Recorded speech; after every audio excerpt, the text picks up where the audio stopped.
Hi, and welcome to another edition of BroadMind, where we explore the minds of writers, authors, and beyond. I am your host, T.L. Rotkiewicz. Today's guest is author Jack Matthews. Good to be here. Good to have you on the show, Jack. And your book is called Arte Perdita? Arte Perdita, yes.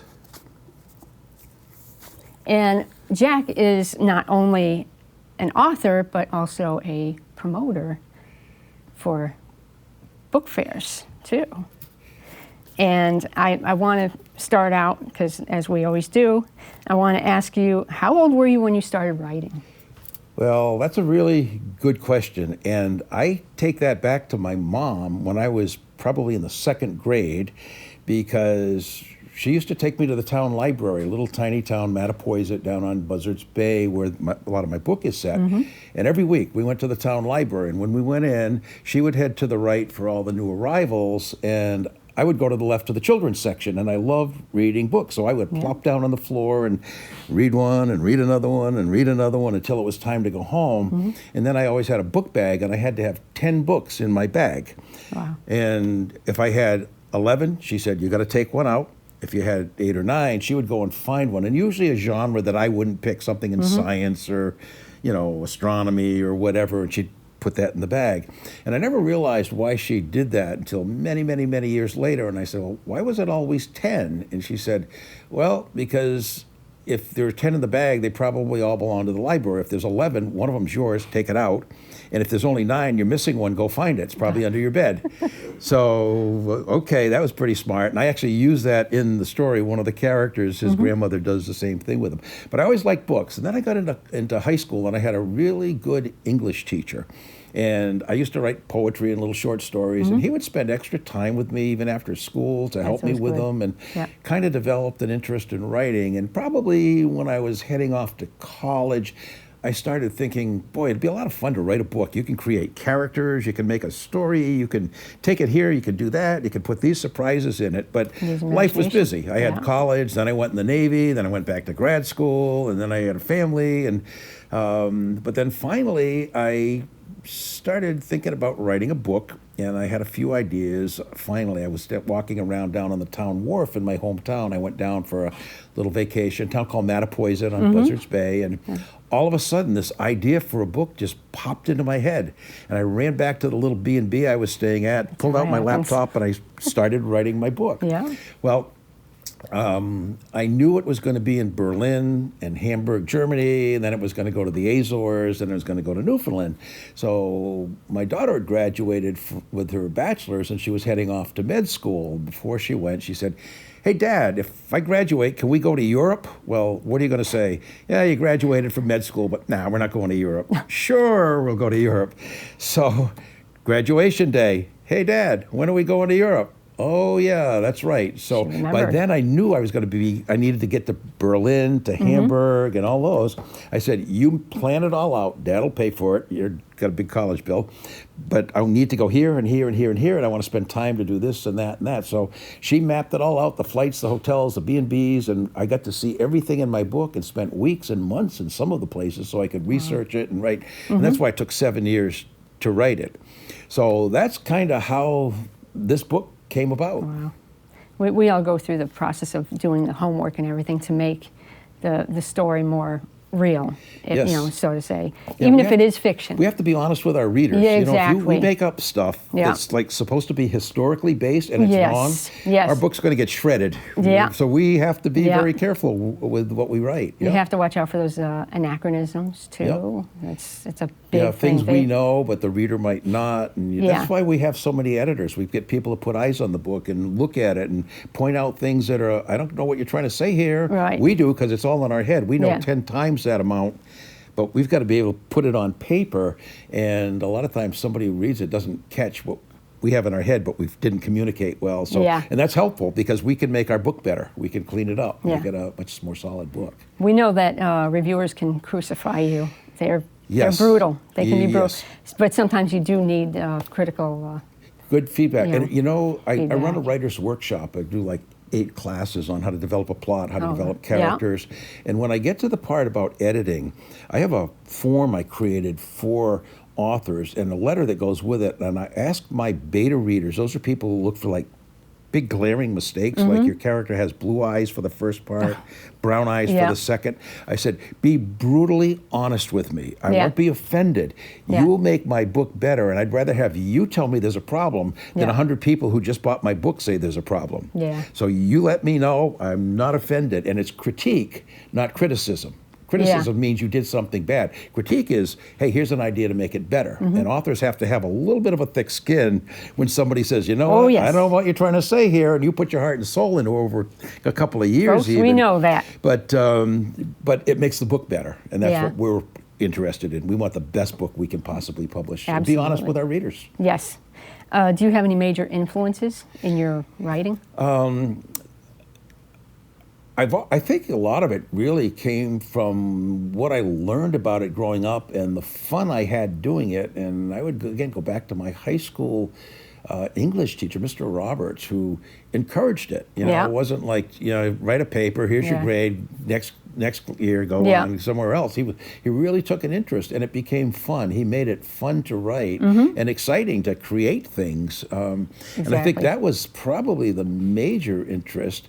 And I tended to lean more towards the arts than the sciences. My brother was on the other side of the coin there, and he liked taking engines apart, and I wouldn't know where to start. But so for me, it was just fun, a chance to be creative and sit back and think about. We spend more time thinking about our book than we actually do writing it, because we have to think of the story. We have to think of our characters and what's the plot, and you know, and all of that. So, and for us, that's a lot of fun. Yeah. You know, imagine it, and we can do what we want with it. Yeah, absolutely. Do you consider yourself an author or a writer? I call myself an author. Now, I'm not sure how I would differentiate. I'm an author who writes. I do write. Yeah. But I look at writing as more of a process, a technical process. I look at author Exactly. as more of a creative bent. And I definitely Yeah. see myself as creating stories, Yeah. creating plots, creating characters, which Yeah. I think aligns itself better with author than writer. Yeah. I say writer would be a newspaper. I would say like generalized, like you said, the publications and stuff. You just have a love for the art of writing as opposed to the creative side, being an author. Like, I'm just there to write books and that's it. You know, It's not just a job. No, You know, I think never. It's a passion. A writer kind of has a job. I've got to write an article for the Hartford Courant. Yeah. An author's got to write a book that appeals to hopefully a wide readership who really enjoys it and look for more books from you. Exactly, yeah. They both require a lot of homework, though, to And a little understand your different style, subject. too, because for authors, one of the number one rule is show, don't tell. Right. You don't tell your reader how a character is feeling. Yeah. You show them. Right. Whereas a newspaper editor tells what happened. Yes. And that's the big difference between the two. Yeah. And with authors, you have more freedom. And we can do whatever Creative, we want. yes, indeed. Yeah. If somebody robbed a bank, they robbed a bank and specific things happen.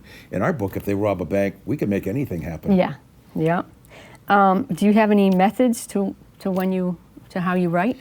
You know what's really interesting with that? When I first started writing, I had this vision of I'd take a piece of paper and like cover a wall and run a line down it, and I'm going to start here and add a character, add a little plot twist, and then add this and introduce a new character, and kind of write like in a straight line to the end, like a linear writer. Yeah. And that lasted about a week, and then I was going like, oh, I got a great idea, but it's like for down the road, I don't know where it'll fit, but I think it'll work.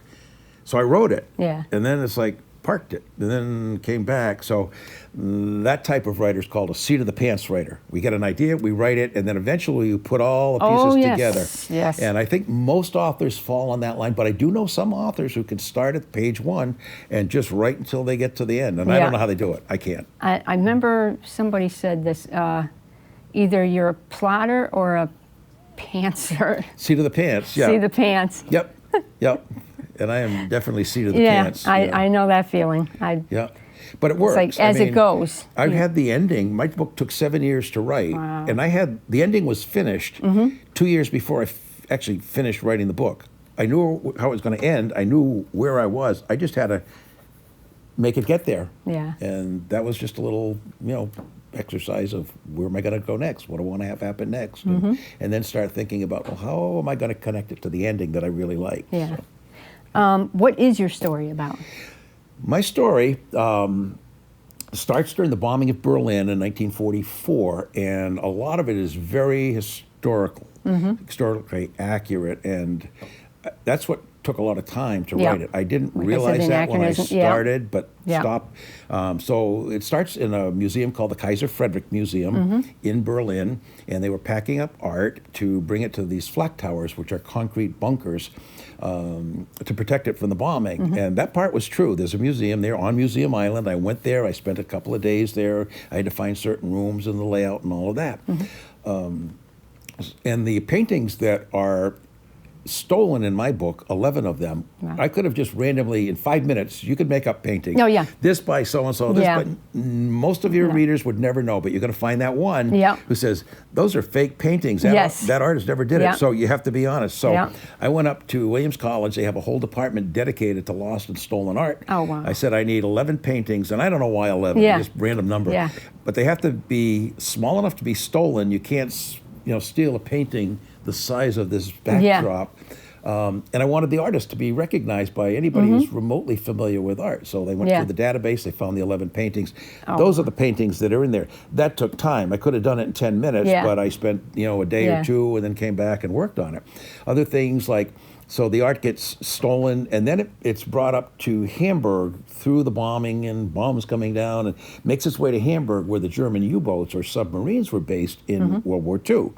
Well, I didn't know much about German submarines, so after we spent some time in Berlin, we took a train up to Hamburg, and we took a train because I wanted to see what the countryside looked like so I could describe it accurately in my book and not just have to make it up. Yeah. So we get to Hamburg, and we spent some time there, and there's an old German submarine tied up on the Elbe River, which is where they were during World War II. That was their naval base.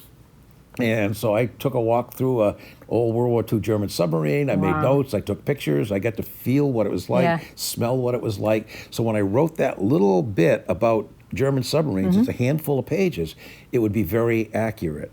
Wow. So did that, and then so from there, the story... That's a nice cover. The art gets put onto a German submarine taken up the Elbe River down the English Channel, and they had to deal with English planes bombing and ships out there and just decoys and distractions, and they make it through the English Channel. And then they end up in the Azores, which are Portuguese. They're islands about 600 miles towards us out in the Atlantic. And the reason I went there were twofold. Number one, they're Portuguese, and Portugal was neutral during most of World War II. President Salazar decided, we're staying out of it. Till the end, he got smart, he joined us. Well, my grandparents were born there, so I got a chance to go and see where my grandparents grew up. Were born and grew up, and my daughter and I, we toured all the major islands there and met people, learned a lot about the culture. I worked a lot of cultural things in all the places that I went to, and learned little tidbits here and there. And then, so from there, I had to get this stolen art over to Cape Cod, to my old hometown, Mattapoisett on Buzzards Bay. It's down near New Bedford, just before you cross over onto the Cape.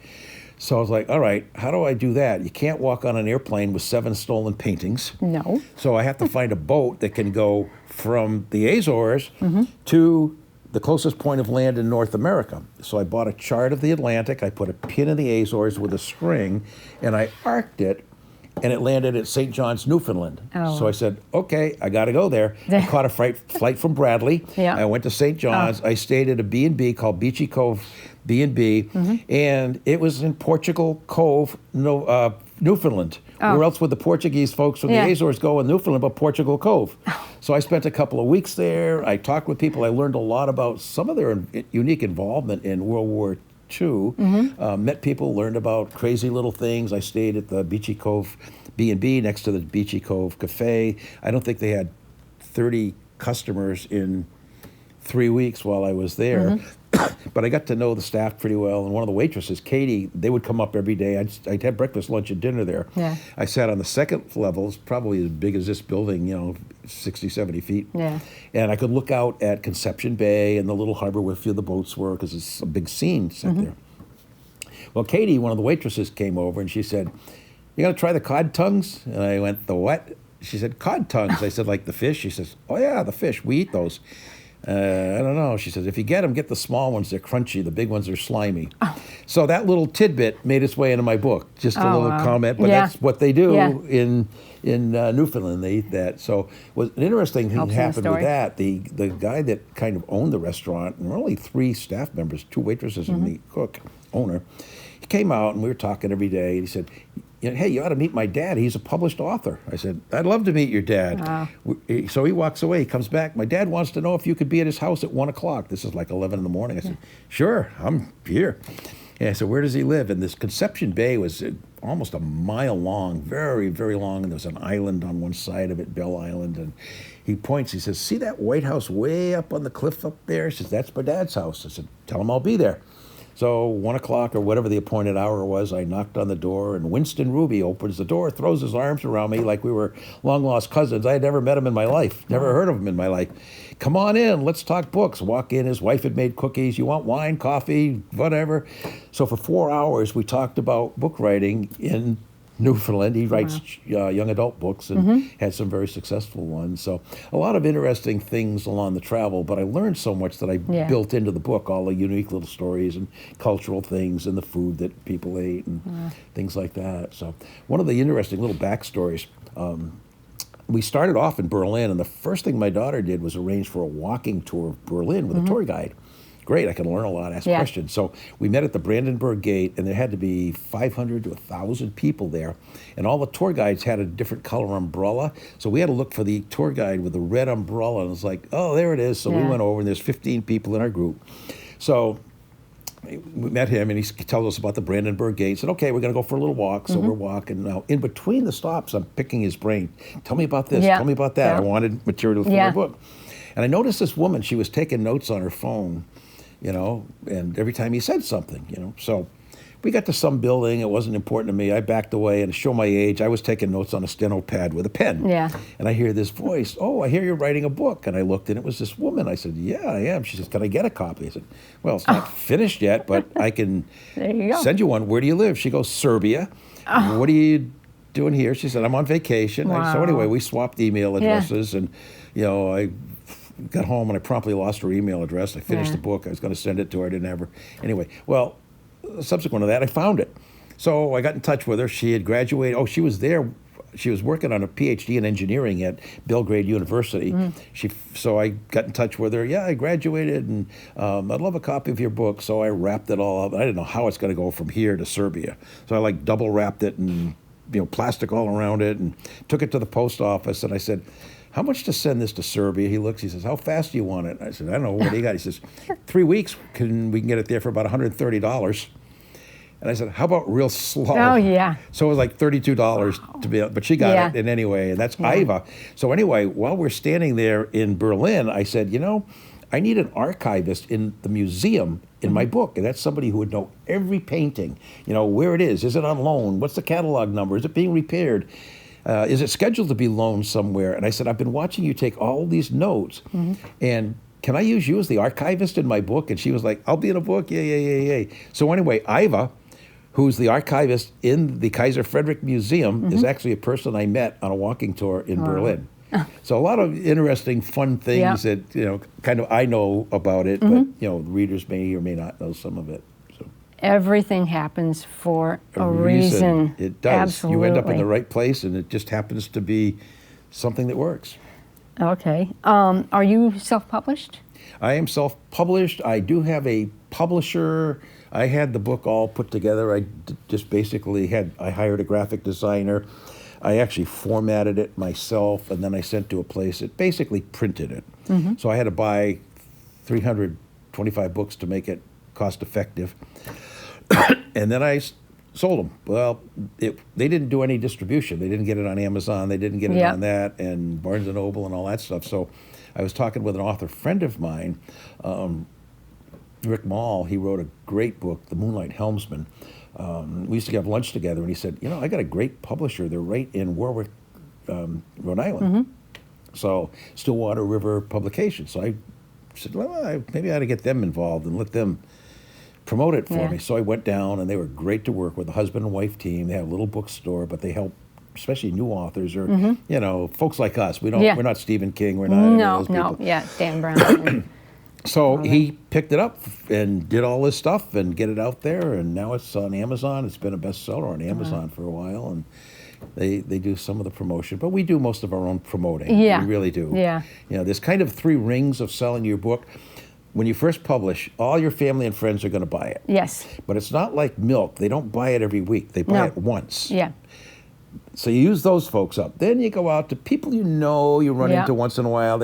I'll buy your book, but you use those up, and now you're selling to strangers. Yeah. And that gets to be a little harder. Bit harder, and that's kind of what I ran into. And that's exactly what we all run into. It's one thing to write, it's another thing to market. Yeah. And that's my next subject for the show, which is that you are also a promoter for other authors, and I'm wondering, how did you get started with the Nutmeg Lit Fest? Well, probably the same way you got started. You finish your book and you go, now what? How do I sell it? You know, because you have to write it, you have to edit it, you have to publish it, you have to sell it. Those are the 4 parts. Yeah. Writing, people don't we understand got that. writing nailed. Oh, yeah. Then it's like, now what? Yeah. So I was at a little brewery in East Hampton, Rule of 3 Brewing, great place. And I had 3 copies of my book on the counter, because one of the things I learned for selling books is always bring them with you. Yes. And I used to bring one, and I was wondering why nobody ever asked me about my book. Well, they thought I was reading it. But when you bring 3 copies, they go, why do you have 3 copies of the same book? Yeah. Well, I wrote it. You wrote a book? What's it about? So, can I buy a copy? Yep, great. I sell a lot of books. I sold one at breakfast this morning, just a matter of fact. I sell a lot. So I had 3 copies of my book sitting on the counter. And Wendy, who's one of the owners, she and her husband John, said, why don't you set up a table and sell some books here? I said, works for me. So I did, and I sold some books. And some author friends came in and said, hey, you think we can do that too? I said, I'm sure Wendy won't mind. So let me talk to her. She said, why don't we do this? Why don't you invite 10 or 12 authors? We'll set up tables, and all the authors can sell their books. Yeah. And we had a very successful day. Yeah. So then I'm thinking, like, well, what if we went to other places, vineyards and campgrounds, and the town of East Hampton wanted to put an author in every shop for their holiday thing, you know, so we started getting creative and finding venues. So I found more and more of them. And then more and more authors started saying, hey, I heard about this. Can I sign up? Can I be part of your group? Sure. So it grew in more places. So finally it got to where I couldn't manage it myself. So I started bringing in a few other authors to work with me. Heidi Rocha, who's a dental hygienist, she's written 6 books now. She's an absolute delight too. For that. Wendy Haller, Anna Laurie, Tammy Gerhard, who runs Silk City Coffee. She's great at marketing and finding sites. And everybody has different talents that they bring to our that's always good. We call ourselves partners. Yeah. And then our most recent addition is Janaya Hernandez, who runs a podcast for us. And she interviews authors every week. She goes to all of her events. And her latest is her husband bought her a bookmobile that she's going to be bringing to our events. Nice. So we've grown, and at this point, we have about 365 Connecticut authors representing every genre there is, from children to poetry to romance to mysteries to nonfiction to pretty much you name the genre. We've got authors who write in that. And last year we ran 26 events around the state. We're on target to run more than 30 events around the state this year. The biggest one, the couple that are very close. We did one in Old Wethersfield last year. We had 82 authors there. We're already scheduled and pretty well lined up for this year. We do an annual event. It'll be the 4th annual in Branford. We line Main Street. We have 4 authors. I was talking with the economic development director who kind of coordinates it on that. On my ride up here, he calls, so we're ironing out details. Manchester got interested in it, so last year we did our first Manchester event with 80 some authors, and then we do campgrounds and vineyards and breweries, and Bristol Yeah. Library is going to be doing their second one, and we got a bunch of new ones for this year. Yeah. So we invite authors to come in and set up and sell their books, and it's all free. We don't charge authors anything, because a lot of times wonderful. the place wants, somebody wants to charge $25, $50, $75 to have a table. Yeah. Well, you don't always sell Yeah. $75 worth No. of your books, so No. you end up, you drag all your stuff there, you set up, you're there all day, you go home and you say, hey, I only lost $15 today. Yeah. Like, that's not real Yeah. good business. So this really helps authors, and that's what our goal is, to help authors. That's absolutely great. And one of the shows, I have to say this, but we actually did Brown's Harvest right here in Windsor. Yes, with you were very 24, familiar with that. 25 authors, and that was a lot of fun. And I think you put us onto that one as a suggested place for an event. Yes, you did. And I followed up, and I went up and I met with, I can't think of the Lisa. name. Lisa. Lisa Met with Slater. Lisa. Yep, Yes. Lisa Slater. And she was delightful to talk with. Yes. We sat at a little picnic table, and Yeah. I kind of talked about it. She was all excited about it. I said, Yeah. okay, well, let's go. So I lined up the authors. I said, we'll do all the work. Yeah. I created a flyer for them. They didn't have to do that. I said, Yeah. I'll line up the authors. I'll tell them what to do.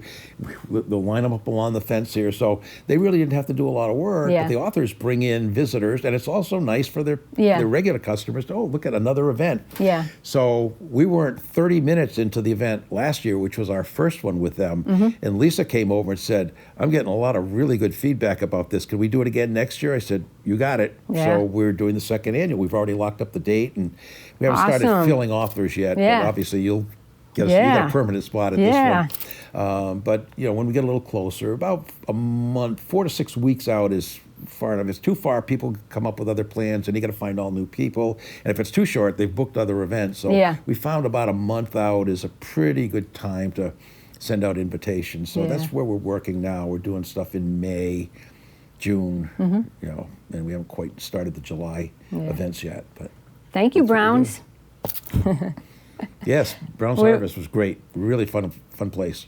The great thing I want to say is that all authors are always trying to find opportunities, and you've given people that platform and everything. So Yeah. I think we're absolutely grateful for that. I keep saying, I say you are an absolute rock star in doing this, because we've, as you know, as you've experienced, such as I have, that there are other organizations that have asked for membership, and you just don't get what you think you will, Yeah.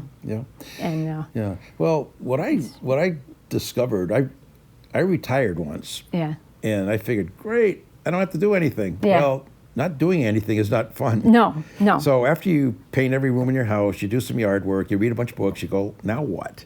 And I didn't have a purpose when I got up in the morning anymore. Yeah. So I went back to work. I went to Goodwin University. I worked there for 10 years. I hadn't started my book, but then I did.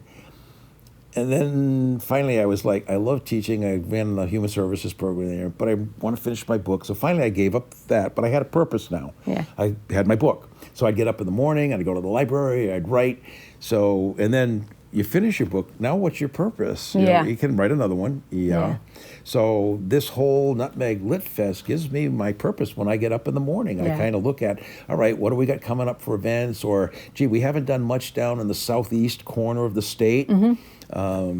I ought to get down there and find some places that are willing to, so I can invite out more authors from down there. They get invited. We're a small state, fortunately. Yeah. But, I want to do some more there. There's a lot of We're working some on the authors. northeast section. We Yeah. haven't done much up there. We do a lot in the central and northern and northwest corners. So that's my purpose now. I get up and it's fun. It gives me a reason to get up and get going and do something. Wow. Yep.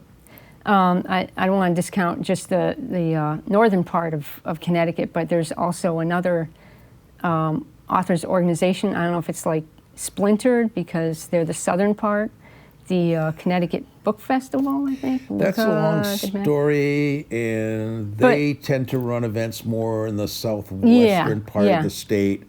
Yeah.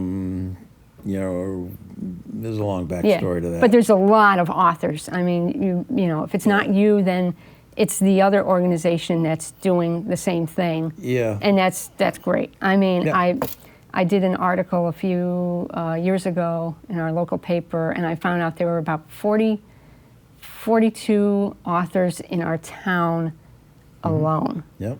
So there's always this growing, Yeah. I get it all base the of time. it. I get emails every day from authors looking to, hey, I heard about Nutmeg Lit Fest, and you Yeah. run events that are free for authors. How do I join? Yeah. So I have a standard letter I send back, and I ask them for 5 things. I said, please send me the town you live in, Yeah.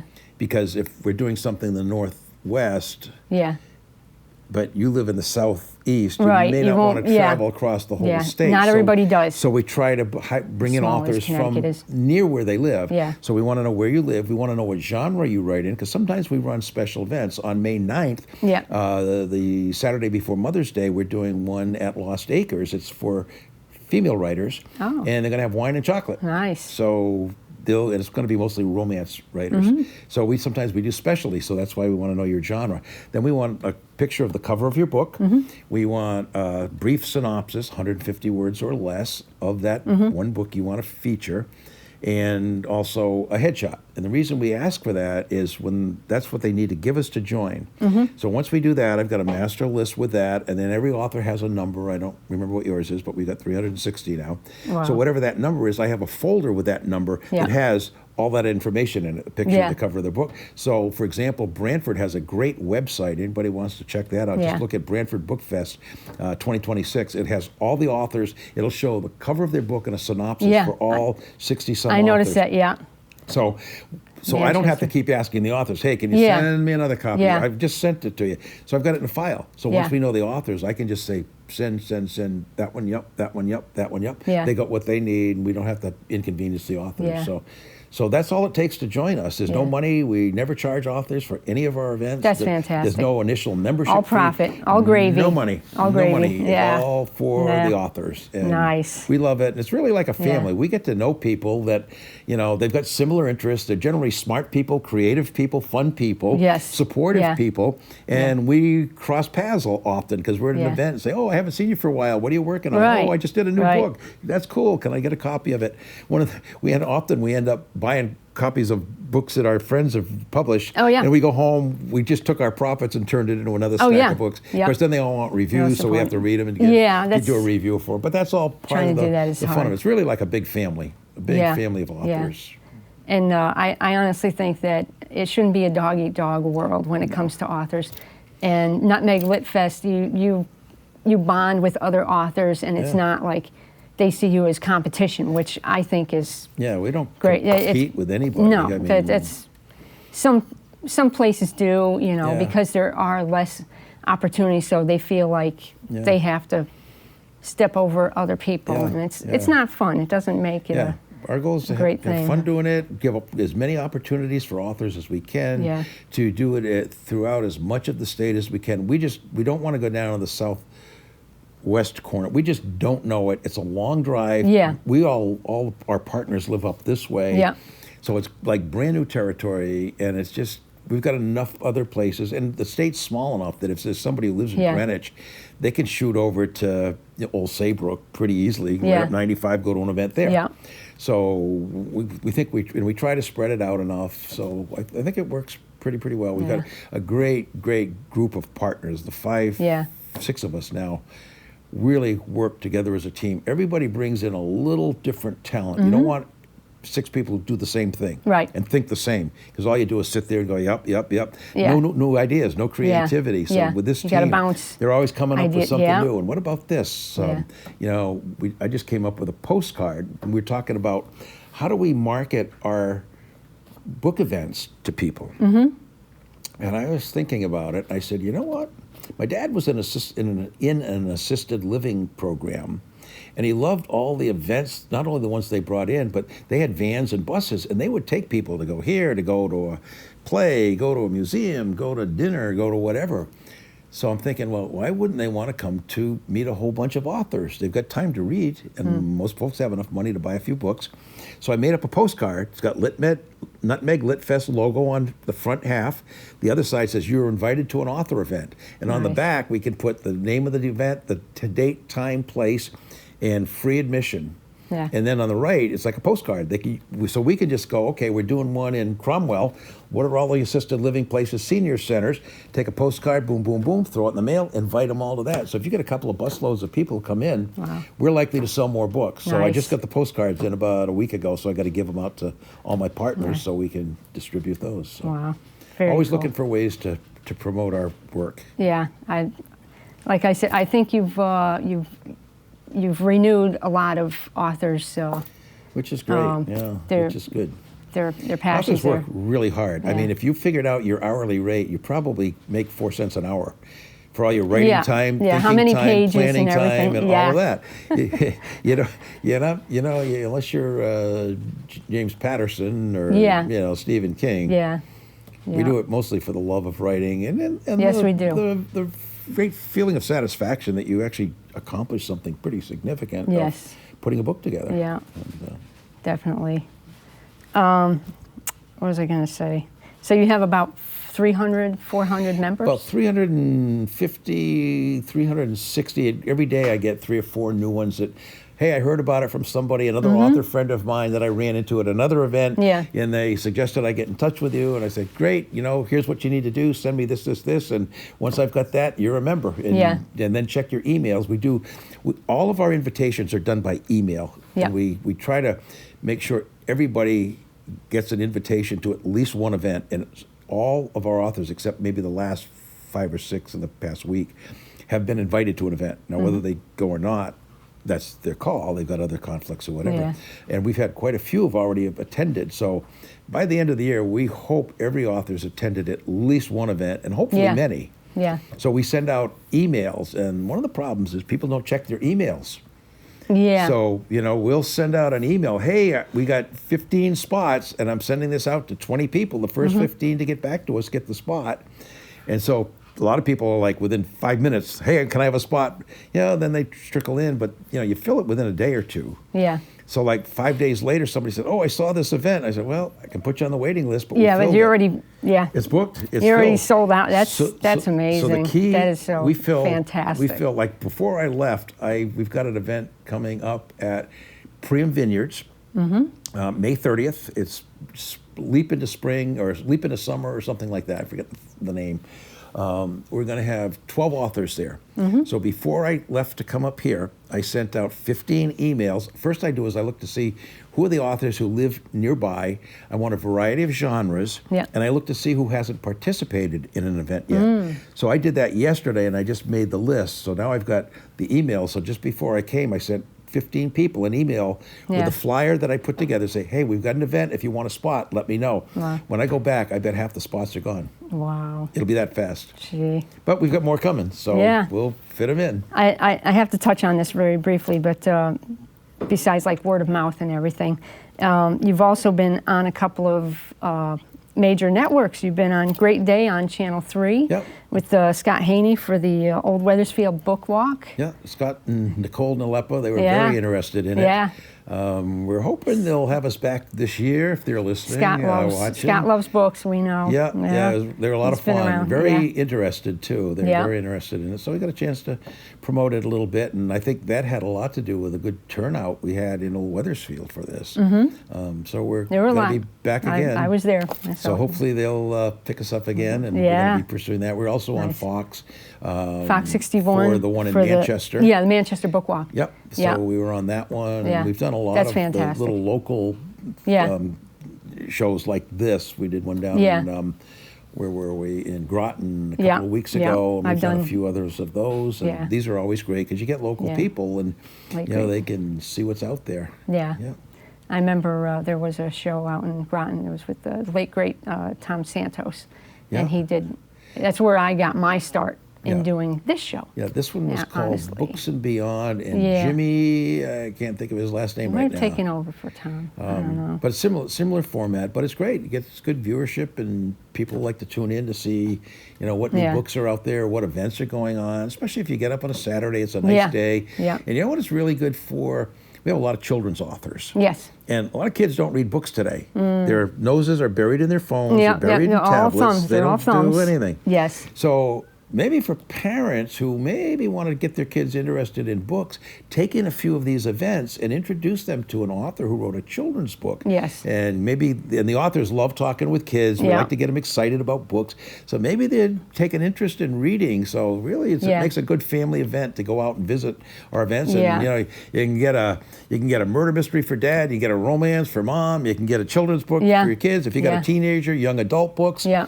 We cover the whole gamut. So there's books for everybody at our events. So. Sadly, there's a lack of imagination for kids these days, because they are so hooked on. You don't get much by pushing the thumbs and buttons. Yeah. Not much creativity there. No, it's a shame.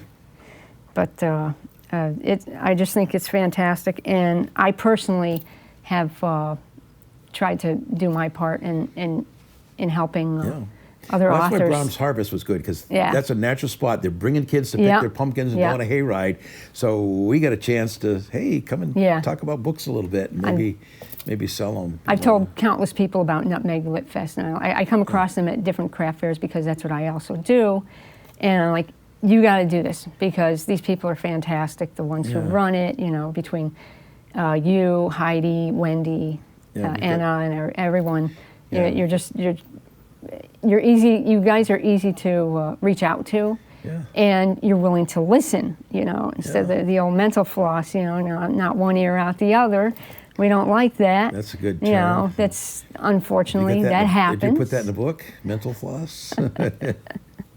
But it is true. You throw out ideas. You hope that maybe one of them will stick. Turn into a little wacky walker or something. Yeah. But and it doesn't happen. I think that's what makes the authors kind of lose faith. It makes it harder to want to write because encourage authors. I have encouragement. That's the word I'm looking for. A woman author. She works in Glastonbury, lives in New Haven. Just published a book, and she said, "I heard I should join Nutmeg Lit Fest. I have no idea what I'm doing, and I'd like to go to an event." So I asked her to send me the few things. She did right away. I said, "Okay, you've got a spot at, I think, Brantford, which is a big one." Yeah. She said, "I don't know what to do.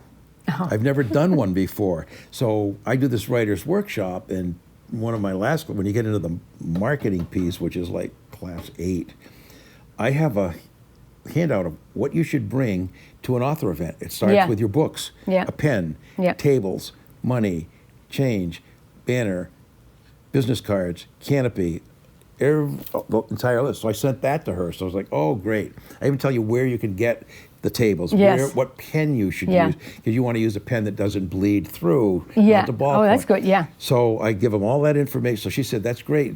Now, how do I sell it? What do I do? I said, you know what? How do I market my book? I said, you know what? I'd be glad to meet with you. Yeah. So I'm waiting to hear back a time. We're going to meet in Middletown, because it's about halfway for her and me. And I'm going to sit there and probably spend an hour with her and help her learn how to sell her book. Yeah. Because she's all enthused about it, but it's like we all do it. Yeah. What do I do now? Yeah. And she's stuck. You got your book, baby. Now what do you do? Now what do I do with it? Yeah. So I'll be meeting with her. And I love helping new authors. I run writers' workshops. I've got 5 or 6 authors now who have gone from I've got an idea to published. They have books. I'm working with 4 more. I was just at a place called Zena's Cantina in Marlborough yesterday. And she used to be the bartender. She's the owner now, Ruth. Talked with her about writing a book. I was there on... I don't know, middle of the afternoon one time. I was coming back from somewhere I hadn't eaten. I stopped in, no customers. They're a little tiny place, great food. And I said, you ought to write a book. I said, you're at a bar, you hear conversations. You could put this together with that, and learn this and that. And she said, I've always thought about it. I said, well, why don't you? She said, I don't know what to write about. So I said, okay, here's an idea for you. You're behind the bar. There's a hurricane off the coast. You haven't had a customer all day. You're getting ready to close. A stranger comes in, sits at the bar. You never saw him before. Orders a hurricane. When's the last time you made a hurricane? I haven't made one of those for years. You know where they make them? In New Orleans. That's the drink down there. So, and then take it from there. But look at the questions it raises. Why is this guy coming in during a storm? Who is this guy? How did he find my place? Is he a good guy or a bad guy? If he's possibly from New Orleans by the drink he wants. What's he doing up here? So those are questions you unfold, the answers to which you unfold as you're writing, and then more will come in. So anyway, we're sitting there talking, and she had been working at the bar on her laptop, probably payroll or whatever. Yeah. So she goes back, she does that. She says, I just wrote the first page. Oh. So I was there last night, and I said, how's it coming? She says, I'm working, I'm slow, but I said, it's not a race. Yeah. It's done when it's done. Yeah. Mine took 7 years. You'll probably beat me. You never know how long it'll take. So I love helping new authors get started. Another friend of mine wrote a book called The Wreck of the Widow. I have breakfast with he and his wife 3 times a week at Sweet Jean's Cafe in East Hampton. And he knows I wrote this one. And he said, I started writing a book years ago. I was out in Nantucket with my grandchildren walking along the beach. And they said, Grandpa, tell us a story about pirates. And he said, I was familiar with the Widow, which was a pirate ship that sunk off Cape Cod like a couple hundred years ago. And there's a museum on the Cape, the Widow Museum. He's been to that, he knows about it. So he made up a story kind of based around this ship, the Widow. Well, he finished it up and he got back to the place they were staying at. He says, I should write it down. Maybe I could do a book with it. So he wrote a bunch, and then, he added some pages to it, but then it sat there for 10 years. Well, maybe 6 months ago, he goes, I started writing a book, and why don't you finish it?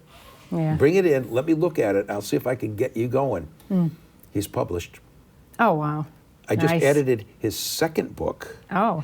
And he's finishing up a third, and he's got an idea for a fourth, and it's going to be like a series. Remember the Nancy Drew and Hardy Boys? Oh, yeah. It's going to be like that. The same characters are going to follow through. I said, that's a great concept. Because if somebody has book 1, 2, and 4, you know what book they want to buy. Yeah, you're on to the next one. It's like, I can't. They need the next one. And he's so into it, and he writes a good story. He writes a good story, so it's like, so he's going. So that's like, that's great. It's like, I can't wait for the next one. It's like, when is that coming out? You don't want to rush anybody, when they have a series, or but it's like, and you don't want to rush your book. Then you've enjoyed it. Gets sloppy and not as good. And then they pace yourself, not only in your story, but you yourself. Yeah, and you need time to, and I think a lot of our writing is done in our heads long before we sit down at the computer. We're thinking about it. I can do this, and what about that? And you see something. And oh, could I turn that into something in my book? And you put all of that stuff in the mix master, and then after a while, it's like, okay, I know what I kind of want. Then you go and you put it together. You gotta. I know some people say, I don't believe in writer's block. Well, the thing is, sometimes you get hooked on a certain like concept or whatever that, or aspect that's not working right, and it can fall apart like instantly, or you say, wait a minute, and then you get inspired by something else, and then you can really go along with it smoothly. And it's like, okay, this is painless now. Something just pops up. It's like, oh, I know where I can take it. Okay, and it's really like we're going down one road, but then there's like forks in the road. It's like, ooh, I like this one, so we take it over here. Then there's some more. Then we go over here. And you don't always know the whole path to the end. But we know we have enough confidence in our creativity and imagination and writing skills that we'll get it there. We're not quite sure how. It's like saying, well, go to Chicago. Well, right now you don't know how you're going to go, but you'll figure it out, and you'll get there. And like, it's kind of the same concept. Yeah, like like we were saying before, the plot.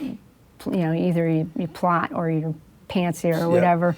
But that's, you want a certain avenue to go down, but then you don't know exactly what other way there is at first. But it's like your characters, if it is character driven, then they're the ones who are leading the way.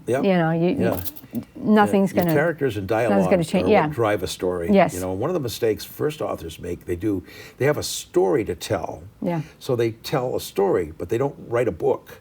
A story is like, I got up in the morning and I had breakfast, then I decided it was a nice day and I'd go to the beach. I went to the beach, I walked along the beach, I found a shell, I picked up the shell, then I brought it to a store and I got that's narrative.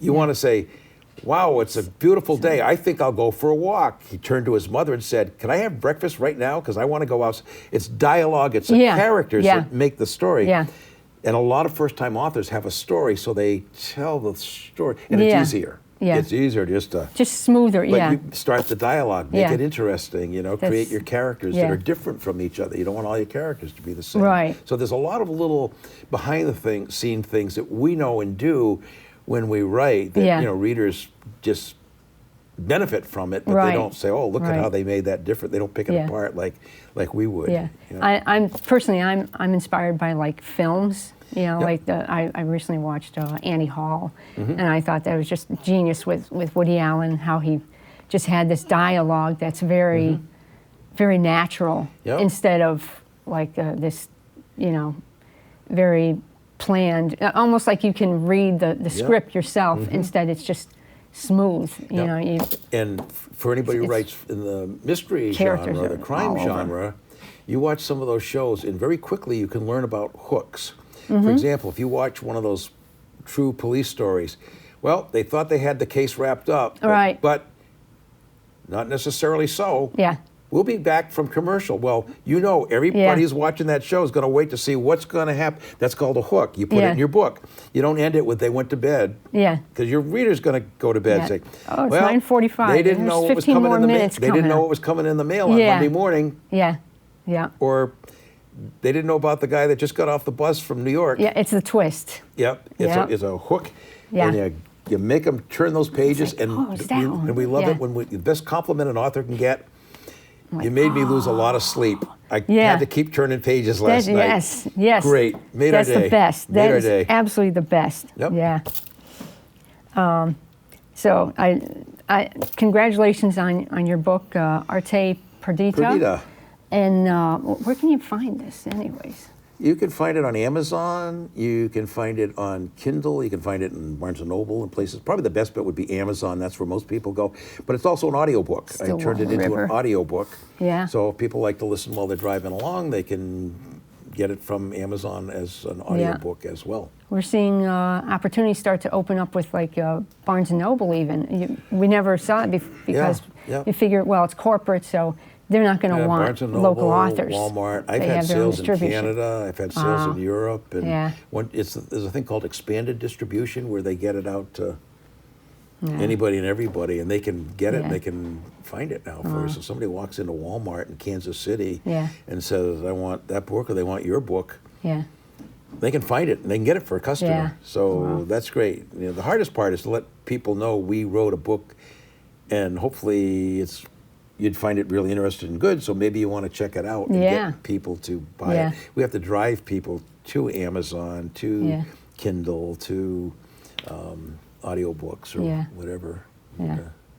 Okay. Can you emphasize one more time about what it takes to sell your books at a show? You know, like you said, you know, have Yep. your non-bleed pens and tables and That's everything. good. That's a really good question. Because a And there's- lot of there's- people don't there's- get it. Yeah, there's two parts to that, and that's a Yeah. really good question. The first part is, what do you bring to a show? Right.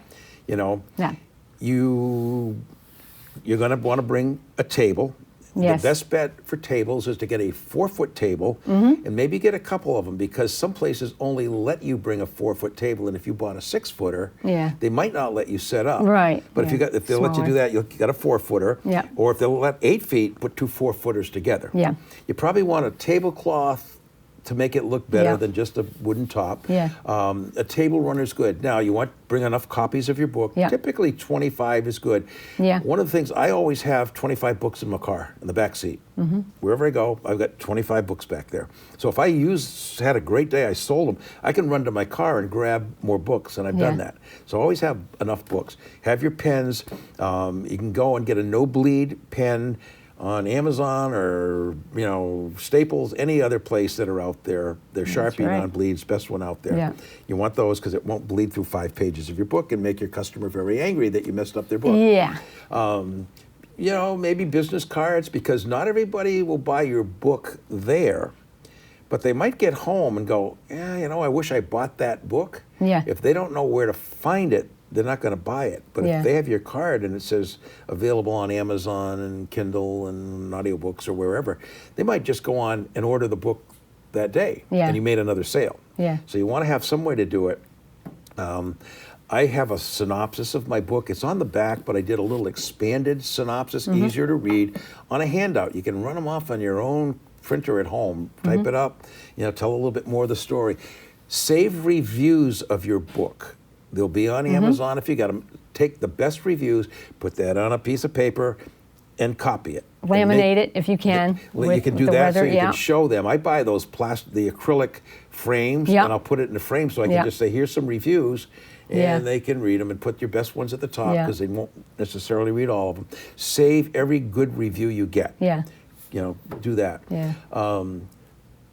So that's basically what you need. If you can come up with some other interesting things to put on your table, it will draw people over. Yeah. If it's just a book, people will go like, yeah, it's another book. Yeah. But if there's some other things there, they'll get curious and go, oh, what's that? Let me go look. Now you got them.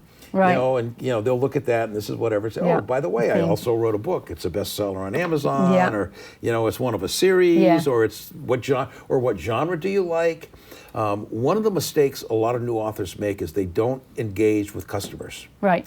They'll be sitting there, with their book in front of them. Always important. And customers go by and they glance at it and they go. Rather than say, hi, how are you? Glad you came today. What genre do you like? And if they say it happens to be the one of your book, well, let me tell you about my book. It's this, that, and the other, and it's had great reviews. And here's some of the reviews of my book. And if you buy it, I can sign it to you, or maybe it's a gift to somebody else who likes to read, because they don't often think of that. They're thinking, I don't want to read it, but maybe your mother likes to read that genre, and she sits home and reads all day. Oh, that's a good idea, and I can inscribe it to your grandmother. And if they buy it, then what's your grandmother's name? And I hope you enjoy my book or something, and then sign it and do it. But you engage with your potential readers and buyers. Don't let them just walk by the table. No. Make eye contact. Yeah. Be available to them, and that's very important in selling your book. Yeah, I love the idea of trying to have like a theme with your book. When I wrote my third novel, Vagabond Skyline, I put out a big tablecloth that looks like it's brick, because I wanted that urban look, and then I got these vases that look like big tower things, so I turned them into the Twin Towers, and I put all the It's something stuff to out, make people go, and it's like, I wonder what that is. I wonder what that is. And then exactly. they go over it. And once they come over, you've got them. Yes. And then you've got your elevator speech, your sales pitch down. You tell them about it. Yeah, and your cover too. That Yep. I can talk for hours about that. But That's covers, another thing. they say book covers, covers don't sell books. Guess what? They do. Yes, they do. They do. First thing the first I thing learned. people do, here's what they do. They look at this. Yeah. Then they look at this. Yeah. Then they look at a couple of pages, and what they're looking for is to see if they can read it, if the spacing is good, if the font is good. Yeah. It's not so tight. You don't need a microscope. And that's what they look at when they buy a book. And I did that because I used to, the Stop and Shop in town, I used to go there and I'd watch people looking at books. And I would go over, because I was curious about covers.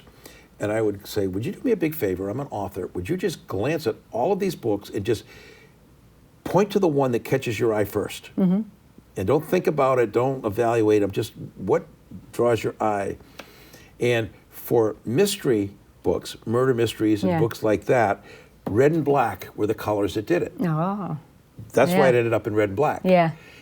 For romance, it's more of the pastels. They like to see the peach and the azure blues and those. And every genre has its own, and own font, their own font. For example, murder mysteries use Garamond font, and romance uses a totally different font. I don't know. I don't write in that genre. Yeah. But every genre has a font that people who read that are used to reading. They're comfortable reading that font, and when you disrupt that comfort level, it makes them harder to get into your book. Yeah.